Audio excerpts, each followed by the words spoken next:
soul of the city. What's going on, St. Louis City fans? My name is Riley, and welcome to Soul of the City. Today I'm joined by Jonah and Milo. It is June the 4th, and St. Louis City has just completed their 3-game homestand, walking away with all 9 points. Fellas, that was just such an incredible performance last night against the Dynamo. What did you guys think? It was great to see. We kept another clean sheet, so that's 2 from the last 3 games, and we scored 3. And I'm pretty sure I saw a stat that out of all of our home wins, we've scored 3 or more goals in those. The number of the day is 3. 3 wins in a row, 3 home games, 3 goals last night. 3 is a lucky number. Yep. I mean, my goodness. That Tim Parker performance as well against his former club, I felt like was so solid. He watches the pod. They all do. They know. They do know. They heard me talking. I mean, it was just an overall team performance last night. I did say on Twitter, you know, it was a midfield masterclass, but when you go back and watch that game, I mean, it really was the complete package. It was everybody putting in an incredible shift, and gosh, this club is just on fire right now. I feel like the more we play at home, the more our players just go out there and play like they're possessed, man. Like, as soon as they step on the field, once they hear the atmosphere at CITYPARK, their eyes roll in the back of their head, which sometimes gets a little nerve-wracking because Tim Parker is terrifying. But honestly, that man, I would not want to be an oppositional player with the ball and just look up in my peripheral and just a streak of red and fury coming my way. You have to go for an aerial duel against Tim Parker. My goodness. We were winning every aerial duel last night. I was taken aback. I said it a little bit earlier to Jonah, but it's just like, I don't think teams can try to play over the top against St. Louis City. I think Parker and Bartlett are both aerial duel merchants and just will win 10 times out of 10. They definitely can't play them down the middle. I know Seattle had some success playing them like to Nerwinski and Nelson's side. Yeah. But, yeah, down the middle, I mean, we're a lock-up. We're like the Denver Nuggets. We've got size and skill. Apt comparison. Nice. Yes. Basketball. Riley and I went to the game last night. Oh. Yeah. I'm still feeling the effects, both in my mind, body, and soul. I got hit by a stray shot as soon as I got to my seats last night. And Ian was like, "What was that?" And I was like, Did you try to keep the ball? "No, it bounced off me so hard." Like, Do you know who shot it? one of the other team's players. It was a rip though. Like, it hurt. I was kind of pissed. Yeah, Anyway.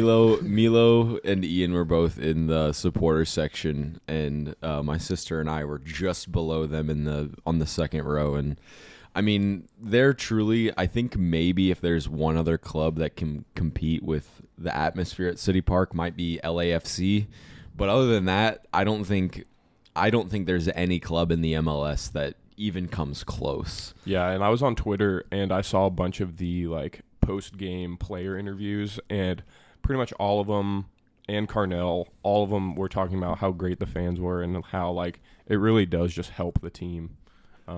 I love it because I think this sort of thing could be helping to set a precedent moving forward in the MLS, because I think one of the reasons that good players are okay with leaving the MLS is because there's not a fan base backing them. But I hope that our fans can make it as hard as possible for anybody to leave this team. Bloom.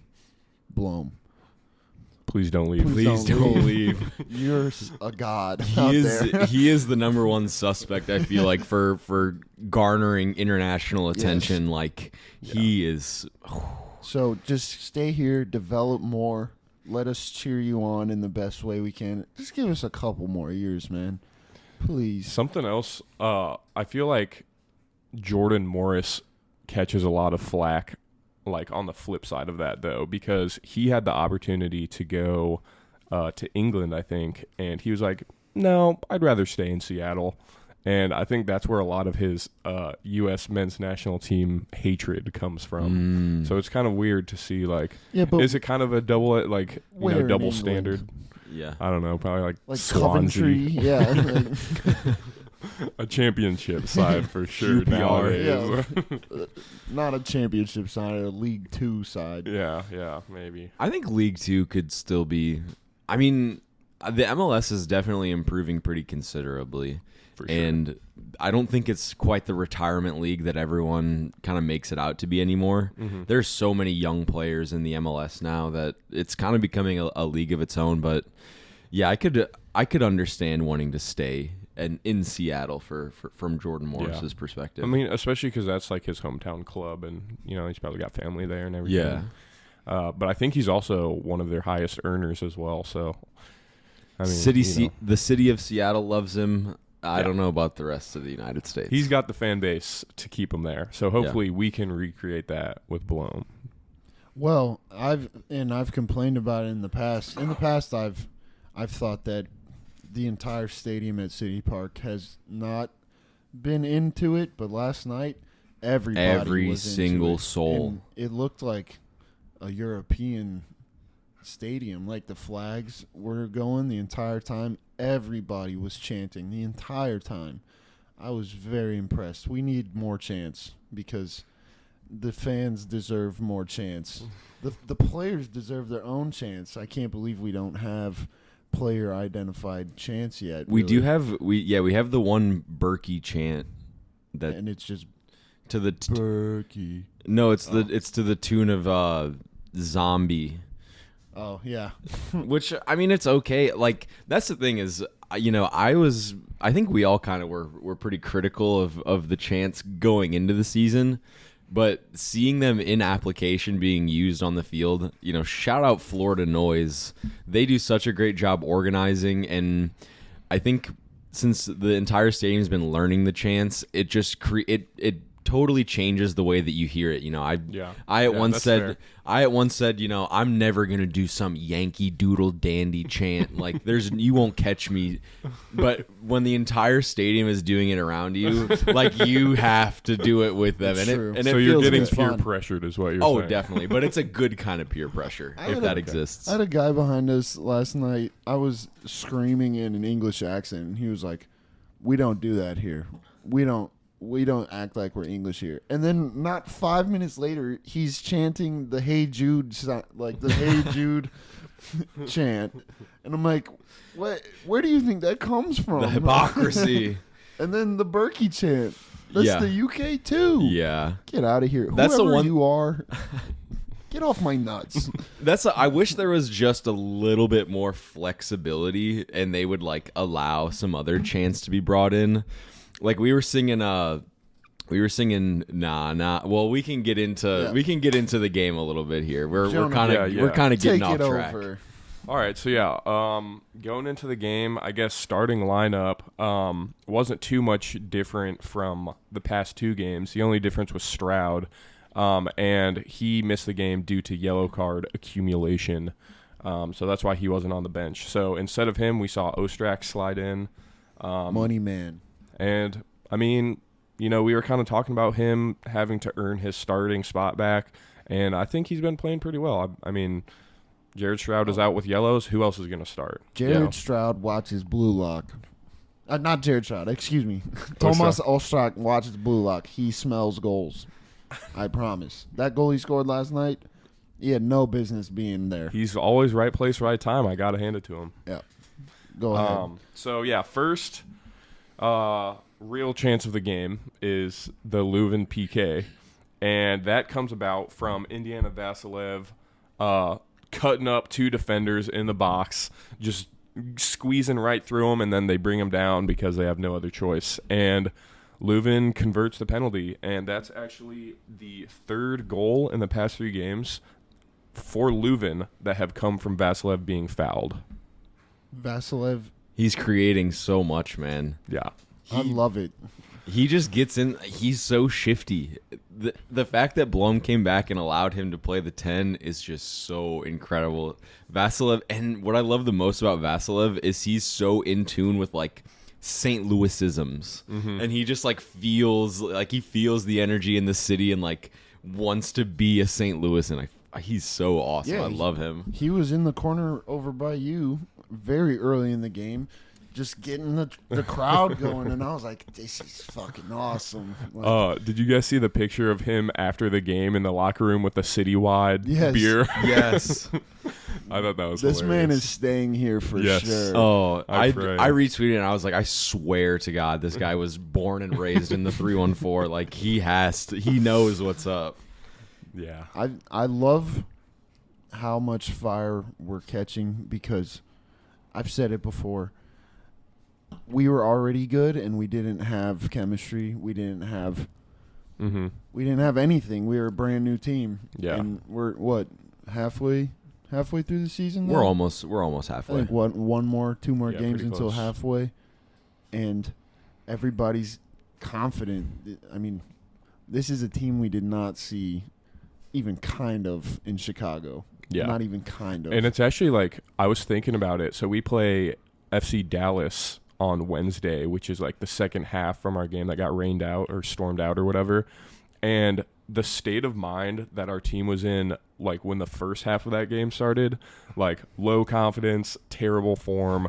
We hadn't scored in like 3 games. I mean, and now we get to go play the second half after just like our past 3 games. We've scored 10 goals and conceded 1. We got to switch our form all the way around. Hey, just like shout out lightning. yeah. shout out to weather delays. Yeah. Like that. This is saving us so hardcore. And like Klaus wasn't on the bench last night, but imagine if like we give him 40 minutes against Dallas. Like we're just like, let's sub him on. I say no. You say let the team rock and Let roll them with keep cooking. Yeah. Let it carry over. So we'll have to use the same starters that we had in that game, unless we want to like make, like if we start someone else, it'll count as a sub. Nice. So I don't remember exactly who was starting that game. We can get into Yeah, that. we'll Yeah, talk about yeah. that one later. So next big chance in the game last night for St. Louis City, Blome had that shot from about 20 yards out, and you don't really see him taking a lot of shots, I feel like. And he did miss it wide left, but I'm glad that he was shooting. I saw Vasilev take some long shots. Celio had 1 or 2. I think it was blocked, but I'm a big fan of the long shot game. Me too. And Blum took that with his left, his weak foot as well, which, I mean, everyone's goal hungry right now, and that's such a good thing to see. Back to Tomas Ostrak, like him and Celio, I felt like while they weren't like the star performers, they definitely, Celio especially, I feel like he turned it up from his last performance. I know that on the last episode against Vancouver, we were kind of critical of him and felt like he wasn't really. I feel like he totally turned it around in this game and was playing tricky, was trying to create assists and was trying to score as well. And I felt like he totally changed his game and looked really good. He definitely had some moments over on the wing where, like, I wasn't sure that he made the right, like, decision with the ball, because sometimes he'd have, like, an overlapping run who was open and he wouldn't pass it and he'd kind of cut in and cross. But, like, I don't know. I feel like sometimes you got to not do what's expected. Absolutely. Yeah. So, I think he was cooking on that left-hand side. In and out, leaving defenders confused. He looked good. And if we had a striker in there with a last name of Klaus and has a head big that can, man. Yeah. I think those crosses, they weren't bad crosses. yeah, they weren't terrible. There was one They that were I better than remember. Leuven's It corner was- kicks. The difference on like the ball versus Gio's head. Yeah. Like if it was Klaus, he would have gotten ahead to it and probably put it So in. close. Yeah. Absolutely. Yeah, I will say, like, Gio, I think he had a better game than most people would give him credit for last night. Yeah. He was doing really well, like, playing off the shoulder, like, in the space between the 2 center backs, which allowed players like Blome and Leuven and Vasilev to take those long shots because the center backs can't really step up and contest them as well because Gio is doing so well, like, trying to run in behind there. So He's getting his striker mentality on, Yeah. and he's trying to figure it out. I mean, it begs the question is like, because I think this 4-2-3-1 is going to stay. It's going to stick. And I wonder if once Klaus is back, that if we just move Gio out to maybe the left wing, it'll be interesting to see, because now he's kind of adapting to the striker role, and he's trying to fill that role. But once Klaus comes back, I mean, there's only one place you can put him. Yeah, it's a really interesting dilemma, and I mean, it's a good problem to have, but someone who's in good form and who's playing well is going to have to go to the bench. That's the only downside of the situation we're in with Klaus coming back. Indeed. Good problems. Yep, definitely good problems. With Ostrak, too. Right. And he's not even one who's like solidified his spot as a starter, and he's still doing crazy. So, I mean, after last night, you got a lot of questions to be answered. Mm-hmm. He was looking good. They were all looking good. I Yeah. couldn't hate on a single one of them. Yeah, I think no they're one's addicted to making City Park erupt. Yeah. I hope that they can get just as addicted to making anybody else's stadium go silent. Agreed. Because once we get that going, that's even more satisfying, Yeah. maybe. Mhm. But yeah, so then next big chance, I would say, this one was actually for Houston, was in the 38th minute. And this was, I think, their best chance of the night. They had a long ball in behind, and it looked like our defense just wasn't ready at all for that long ball, because it was basically Tim Parker and Hebert were like the only two defenders. Bartlett and Nerwinski nowhere to be found. I mean, you didn't even see them on the screen, it looked like. So they played this long ball down to our like back right corner, and Parker had to sink over there to go cover because Nerwinski and Bartlett weren't there. And Hebert was like all alone in the middle, and they cut the ball back, and it's like a perfect pass to the top of the box, and the guy with the ball just takes like a super heavy touch instead of passing it and finding the guy wide open where Hebert should be, and Leuven just sprints back out of nowhere and saves it. It was crazy to see. I was certain that they were going to score. by the end of the game, I felt like the entire team was on defense. Like, Gio was making clearances, and Yeah. Leuven last night was all over the field. Yeah. He was on offense, and he was back on defense as well, putting in tackles. need that heat map. Yeah. Show me that heat map. Yeah, and so Leuven actually, he scored one. He created the Ostrak goal with his cross. Didn't get the assist, obviously. And then he gave Gio that third goal, plus stopping this certain goal, it seemed to me, from Houston. Yep. I mean, for me, he's the easy man of the match, right? Oh, yeah, definitely. I mean, yeah, no questions asked, yeah. So, yeah, I mean, that was a 3-on-2 opportunity. They would be kicking themselves for not scoring that. Oh, I think. definitely. I think they even did their, like, even when they were 1-0 down, they were trying to make it so that we had as much of the ball as possible, because that's supposed to work against us. Well, and it's funny you say that, because I actually pulled up the first half stats versus second half, and first half we had 60% possession. Yeah. Compared to the second half, it was opposite. Yeah. Like, Yeah, they we had 60. the whole game. Yeah, we had 50% possession, and I think in the past when we've seen our team have that much possession, the result is not there. Yeah. So it feels good to get a good result, having a decent amount of possession. I think it's Blom, It surely is, man. that Yeah. anchor. He's so Prime. good at just making the right turn. He cooks people. He actually was prime N'Golo Kante last night, But more. but better. Yeah. Agreed. Yeah. So then Shiftier. next I guess significant thing that happened was all that stuff with like the Blom and Gio shoving match. Yeah. You guys remember that? How did that look from the stands? I don't get why they took the red card away. I mean, So like the situation was like, so Blom kind of fouls Carrasquilla. Barely. It wasn't even bad. And Carrasquilla turns around and is really upset about the challenge for some reason. Shoves Blom. Blom shoves him back. He comes back for another shove. So all the players are sprinting out. And then out of nowhere, this Franco guy comes up and like grabs Gio from like behind. Like it looked like it was around his neck. Referee just is kind of watching it all unfold. and ultimately gave him a red card.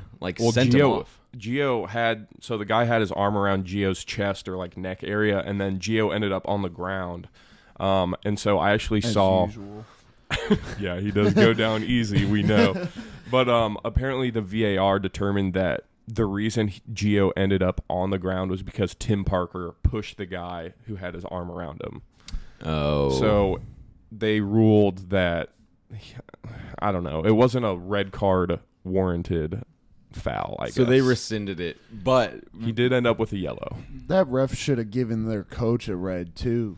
yeah, their coach was kind of animated for no reason. Out of pocket, out of his box. Yeah. Out of the technical area. Yes. He kept dancing that line, and I'm in the support section trying to let the ref know. Well, and they came But and he won't gave even look at me. they came and gave Blom a yellow for that situation, which I thought was totally Well, undeserved. I think it was because when the guy shoved Blom, he kind of stood his ground and shoved him back, which what else are you gonna do? Right, get off me. But I mean, hate that's referees. Yeah. But I will say, in the stadium in our section, they were trying to get a "ref you suck" chant going, and that is just so overplayed. We kept going wanka, that. That's at least original, and nobody really does that. But "ref you suck" is just so. I have to side with Florida Noise and say we're better than that, and we can do something better than that. wanka. I do like that one. Me too. That's what that guy was telling me to leave in England. I'm like, how about you leave yourself at home? Go home. Get the fuck off my nuts. So yeah, Blom got a yellow card, and then 3 Houston players ended up getting yellow cards. So I think we won that squabble. Yeah. Squabble. It was we did get our section to chant. We were singing na na na na. Yes. Hey, hey. And it felt really good because I thought he was actually gonna leave. And then he came back. And then he came back, and it was well, what the heck? And everybody booed.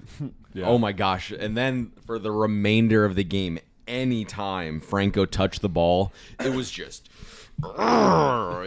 people were booing the hell out of him. And not only that, but anytime anybody that kind of looked like Franco touched the ball, you could hear the crowd in their head. They're like, are we supposed to boo right now? Let's just boo just to be safe. Yeah, him and Koreski kind of had similar haircuts going on. Yeah. So yeah, then it was halftime. Carnell probably had, amazing halftime team talk as he normally does, I would imagine. And then 51st minute, right soon after the restart, Ostrak goal. You want to walk us through that one, either of you? I mean, he was right place, right time. Put Yep. it right back where it came from, pretty much. Mm-hmm. Bounced off the defender into the goal. Beautiful delivery from Leuven to set up Bartlett's header at the back post.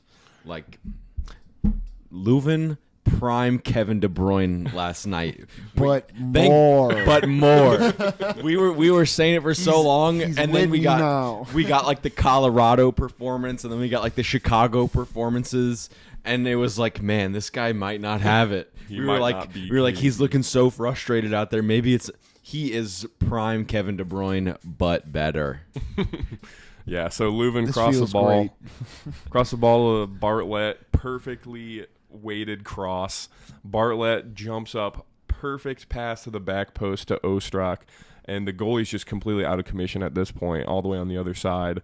There are still 2 defenders standing on the goal line, and Ostrak just Blasts sneaks it off through. one of them. Yeah, he just powers the ball, and it deflects off a defender and goes in. So you love to see it.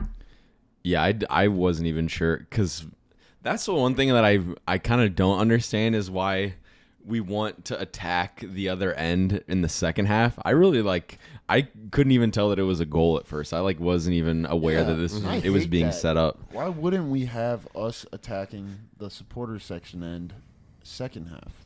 Maybe it goes into the mentality of when we score first, we really rout teams. Yeah. So let's just score in front of the North End fans, and Or maybe we lost the coin toss. Could that be? it's every time. home game. Really? Yeah. Okay. Yeah. So I don't know. Maybe we should just attack the home end the whole game. No switching sides. MLS. We'd Make like to me propose a commissioner. rule change. I've got an idea.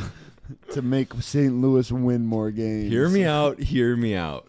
What if we attack the same side all game? I'm with that.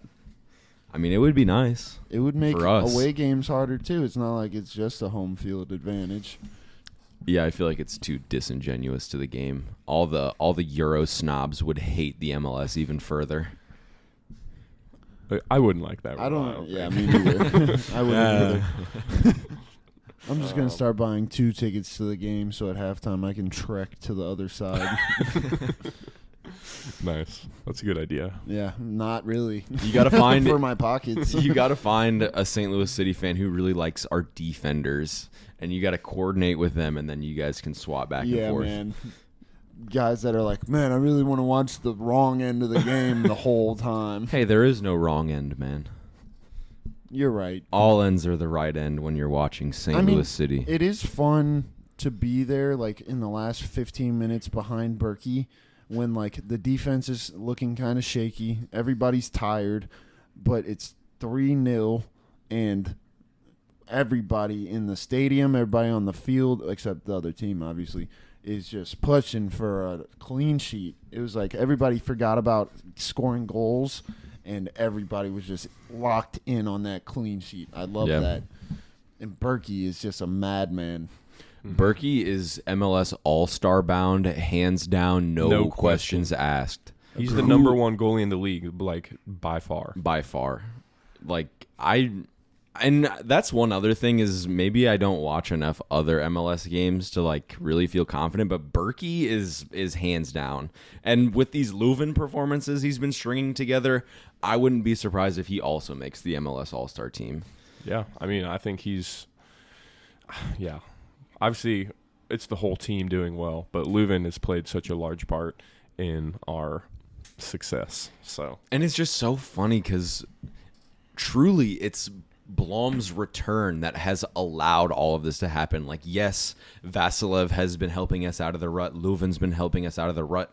But it's because they're getting to play their true roles because Blom is back and plays the true 6 and allows them more freedom. It's just like, it works so perfectly. Midfield masterclass. So if Leuven goes, Blom has to go too, just so that they can be buddies and hang out. on the All-Star team. I got you guys. If anybody knows how to hack MLS's servers, we'd like to hack in multiple St. Louis City players to the All-Star team. For the first time ever, the MLS All-Star team is completely made up of the same team. I think I said it after our 5-game win streak. I think I was like, MLS All-Stars versus Arsenal? No, St. Louis City versus Arsenal. Run it back, and we're winning. I mean, Arsenal, a bunch of choke squad boys. God, they would destroy us. Bukayo Saka would absolutely destroy Johnny Nelson. What a mismatch. Oh, jeez. Yeah, let's not even Don't put even- ourselves through that nightmare anymore. Stink Let's not even style. talk about it. Oh, it's All too right, funny. so going back to the game, I mean, second half, we kind of said that Houston was dominating possession. That's not the only thing they were dominating. Second half, so just to give you a perspective, the first half, City had 5 shots, Houston had 4. The second half, we had 6 shots, Houston had 12. Whoa. So they definitely, they were doing stuff with their possession that they had. So we didn't really get that many chances second half. I mean, a lot of the possession they kind of just had in their own half, but they were still getting it upfield and putting shots on goal. Well, because we subbed off Vasilev and Ostrak, Yep. 65th minute, and I mean Vasilev is also a highly creative player and gets into dangerous positions and can take people on really well. So I mean, we sub on Aziel, Jackson, and Rasmus Alm. It's good to see him back.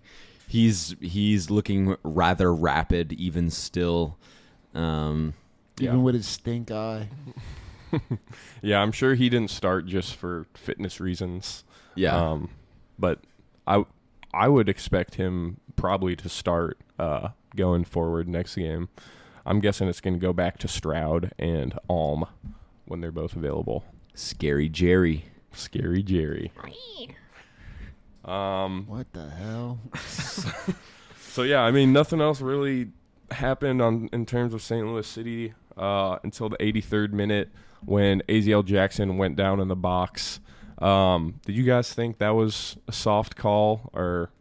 Oh, total penalty. Yeah. Yeah, Oh my more gosh. of a penalty than the first one. They didn't Definitely. call it at first, and they had to go get VAR.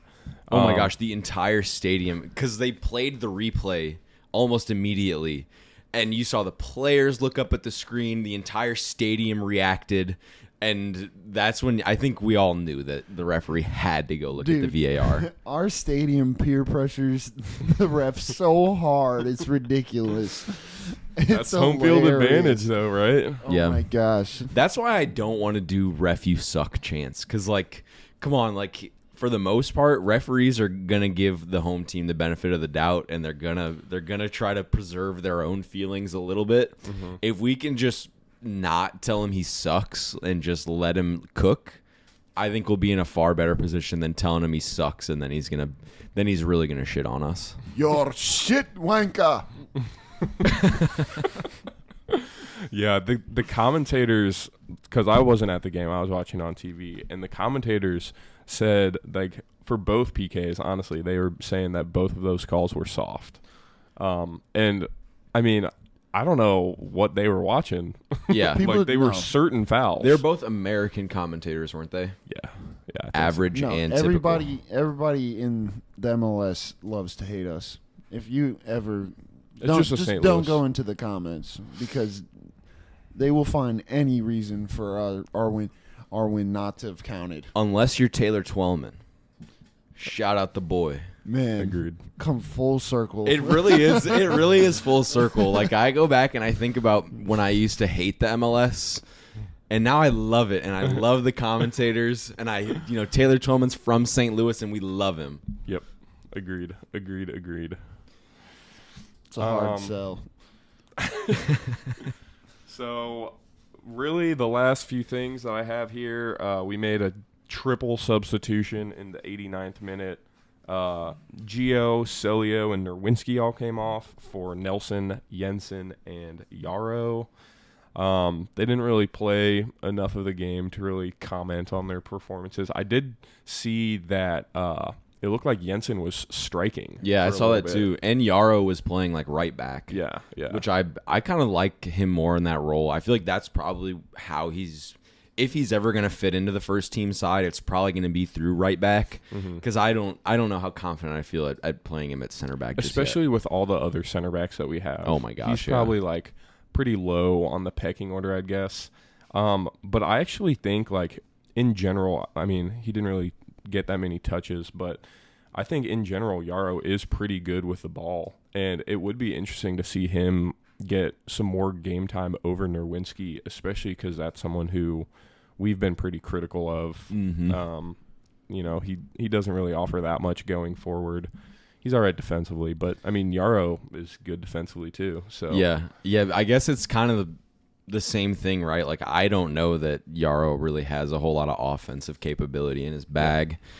Nerwinski put on last night. I thought he had a great performance last night. Agreed. In some of our post-game interviews, we had some people say that he was the man of the match, which I don't know if I can agree with that statement, but Yeah, did they watch Eddie Leuven play? Like, I don't. but I mean, he was doing good enough, I guess. People get drunk and start talking out their ass, including me.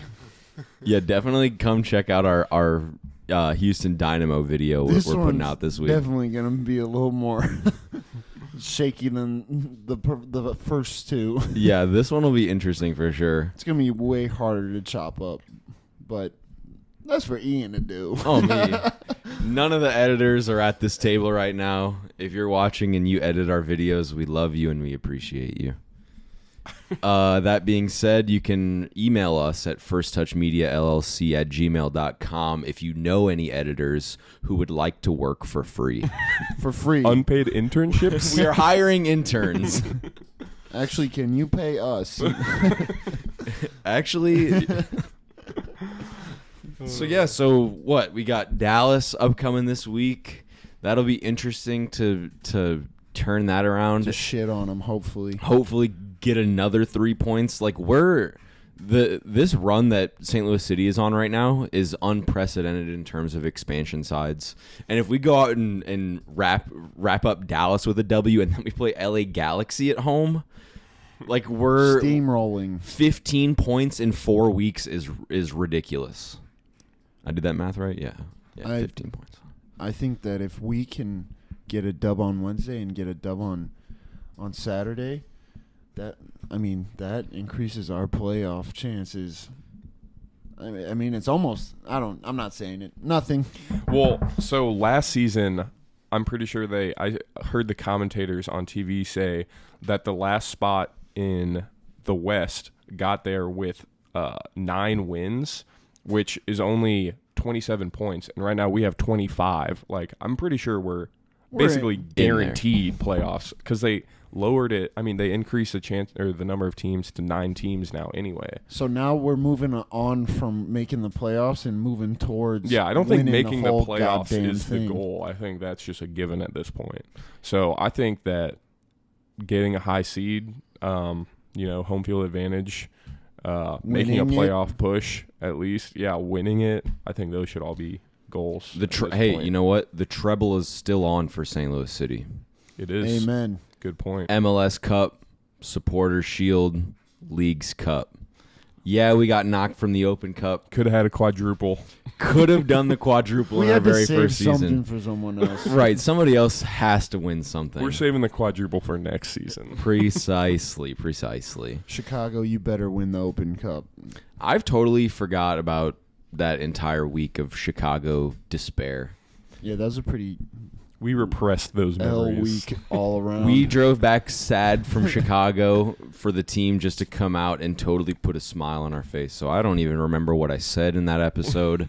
You know what? We might just take it down altogether just because we don't even want to keep that stain. As far as anybody knows, you weren't even on that episode. Dun, dun. Hey, you know what? True. I think Chris did immediately this say. This is Riley. He was like, this episode requires some anonymity. Yeah, me and Riley went up to Chicago. I'm like, oh, okay. I guess I'm not Riley, anonymous. the guy with the mask on. Riley Spore Leader. It's him, everybody. It's me. I mean, nobody on our team last night had a FOT mob rating under 7.2. That's ridiculous. Love to see it. Here's how I'm feeling. Imagine this attack, but you slip Klaus in there. Who do you take out? Probably Ostrak. I think Vasilev, Blom, Leuven have to start. Oh, yeah, of course. I think Stroud is starting, and I think Alm or Gio is the last playing on the right. And I think Klaus is up top, obviously. I really do not think we should go back to 4-4-2 ever. I think we should keep playing the 4-2-3-1. And what it's about funny you said that 4-2-1-2? 4-2-1-2. Then we have to rely on width from the fullbacks again, and I don't really want. Yeah, true. It did look like when Alm and Aziel Jackson came on, it did kind of look like we were playing a 4-4-2 with Aziel Jackson and Gioacchini up top. Okay. Which makes me think that Carnell might go back to the 4-4-2 once Klaus is back. The only reason why is because that little midfield triangle of Vasilev, Leuven, and Blom exists only in the 4-2-3-1. Yep. So I would be interested. I mean, if it works in practice, definitely bring it on. But I just don't understand how the roles would change. Like, I don't know where Vasilev would go. How the hell did Celio get a higher rating than Ostrak? Yeah, I was wondering that too. Ostrak, didn't he have the lowest on the team? Hebert. Oh. 7.2. Okay. Dang, Nervinsky with a 7.6. Kids were cracked last night. It'll be interesting to see if we can continue this strong run of form into away games. Yeah. I agree because I'm really nervous about that. Yeah. Because last time, what? I feel like I'm confident. I feel like we've figured out the issues with the system. Blom coming back has totally transformed the team, and we can take this mentality and bring it anywhere. Because we saw us do it on the road earlier in the season. You know, it's not like we don't know how to win on the road. We know how to win on the road. We just don't know how to win without Blom. Precisely. And that does make a lot of sense because he is kind of impactful. Yeah, Not just kind of. I'd say put Ostrak back on the bench. He's been tearing it up regardless, but I would be down to see Gio on a wing. And something else that we could do is Vasilev on a wing. I mean, he played there like in his youth academy with Aston Villa. I think he's been cooking too much down the middle. I agree. Yeah, my personal opinion. I think we should bench Gio and have Stroud, Alm, Vasilev as the midfield attacking three. Yeah, then we have to start. If Gio gets benched too much, he might want to leave. I don't know. I think he's still going to get significant minutes just with the way that we play with like our front four like pressing so much. I'm pretty sure every single game our front four have all gotten subbed. And also, if Klaus comes back and he's just banging him in like he was earlier, he's an older guy, and I think he's only 26. With the receding hairline. He looks like an older guy. Yeah. Right. Okay. Damn, that is hard. Yeah. That's difficult. I mean, our front office is going to have some choices to make because we could either cash in on some players or we could run it back. Yep. He was born in 1997. Oh, my God. He's a year older than me. That dude looks like he's got, like, 4 kids. Yeah. He's like our age. Okay, wait. I have a good question. I have a question. If you could have one St. Louis City player to bring onto the podcast, who would you want to bring on? I think Vasilev would be a great time. I want Vasilev here. We're eating emos. We're drinking citywide. Just having a good chat. I was going to say Vasilev, too. I feel like we would definitely connect the best with him. I also feel like Blom would be cool, but I do feel like there's a little bit of a language barrier. We could just slightly. Go ahead. We could also chop it up with Gio because, I mean, you didn't, but Riley and I lived in Kansas City for a couple years. And he lived in France. Yeah, there you go. Yeah. Oui. Yep. Oui. Croissant. Yeah, I mean, I wouldn't be mad talking to Klaus either. You know? Really, any of the especially players. now that I know he's my age. Truthfully, could really chop it up. Truthfully, we're just trying to expand our audience outreach so that the club will notice us and allow us to get press passes again. Yeah. That way we can start having an impact on the players. Not an impact, but at least get to talk to them. Yeah. And come invite them over for a podcast episode. Klaus, if you hear any of this, I'm sorry for thinking you're old. If you come on the pod, I'll shave my head. He'll let you shave his head. I'll let you shave my head. So if that sounds like something you're interested in. And you can shave whatever design you want into his hair. He has had the Drake hair. Milo here has had the Drake. Lover boy. Yeah. Heart in my hairline. Don't lose fantasy soccer. It's that. It really is that simple. Worst. God, I don't know how long in my life. Our latest fantasy punishment is actually going to go to Chris, another guy on the pod, and he has to do a calendar photo shoot with the props of our choice. Everyone is getting 1 month to do whatever they want, and it's going to be a great calendar. I think next season we should do MLS fantasy, and we should get our viewers a little more into it, so then if we do have some interaction, we can get them to vote on the punishment, and then it gets really interesting. I do think MLS fantasy, because we had talked about it a little bit, just to like help us learn the players, because I feel like I still don't watch enough MLS to like really have a good grasp. Like obviously LAFC is good, Seattle's good, they're good. We know the good teams, Cincinnati, Nashville. You know, we know the teams that are good, but like knowing the players and knowing names is where I think we're lacking. I think going into fantasy with a season of watching will be good because then we'll, know more where to draft from. Yeah. When we first started the Prem fantasy, I didn't know anything really about the Prem. That was like my first year getting into soccer at all. Was like what, 2016, 2015, 2015. Yeah. And since then, I mean, we're seasoned vets now. Yeah, we can talk way too much about that. When we do, we do often. I think that there's only ups to be looking forward to, I think. It's an expansion team, so ups there.